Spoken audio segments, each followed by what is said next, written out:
এর ইংরেজি চ্যাপ্টার 14 এর 14.6 যে অ্যাক্টিভিটিসটা আছে, বিশেষ করে আমাদের বন্ধু বান্ধবের ক্ষেত্রে যখন আমরা কোনো লেটার বা ইমেল লিখি কি ধরনের গ্রিটিংস বা ক্লোজিং রিমার্কস ব্যবহার করি, আর কোনো সিনিয়র কাউকে বা কোনো টিচারকে যদি আমরা লিখি সেক্ষেত্রে আমরা গ্রিটিংস বা ক্লোজিং রিমার্কস কি ব্যবহার করি, এই গ্রিডটা আমরা আজকে ফিল আপ করবো। চলেন শুরু করা যাক।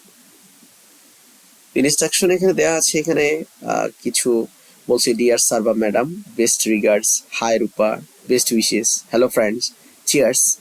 তারপরে dear Mrs Mr Chowdhury, sincerely yours, all the best, best hi there, yours obediently, regards, your friends, love your, yours bye. এই কথাগুলো কোথায় ব্যবহার হবে, কার ক্ষেত্রে ব্যবহার হবে, এগুলো আমরা এই যে টেবিল আছে টেবিলটা ফিল আপ করবো। তো প্রথমে এখানে বলা আছে যে when you write letter or email to your friends, যখন তুমি তোমার ফ্রেন্ডস এর কাছে বা সমবয়সী কারো কাছে লেটার লিখবে বা ইমেল লিখবে, গ্রিটিং এ তুমি ব্যবহার করতে পারো, যেহেতু রূপার কথা বলছো, হাই রূপা, নাম চেঞ্জও হইতে পারে, হাই দেয়ার, হ্যালো ফ্রেন্ডস, এই কথাগুলো আমরা গ্রিটিংস এ দিতে পারি।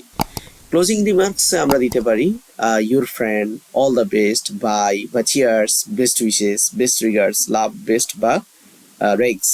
এই কথাগুলো দিয়ে আমরা ফ্রেন্ডের ক্ষেত্রে লেটার বা ইমেল ক্লোজ করতে পারি।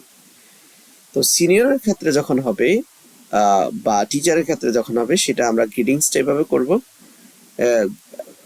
গ্রিটিংসটা যেমন ডিয়ার স্যার বা ম্যাডাম দিয়ে আমরা গ্রিটিংস করতে পারি, বা ডিয়ার নাম ধরে আমরা বলতে পারি মিস্টার চৌধুরী, যদিও বাংলাদেশে নাম ধরার প্রবণতা খুব কম, বিদেশে রয়েছে।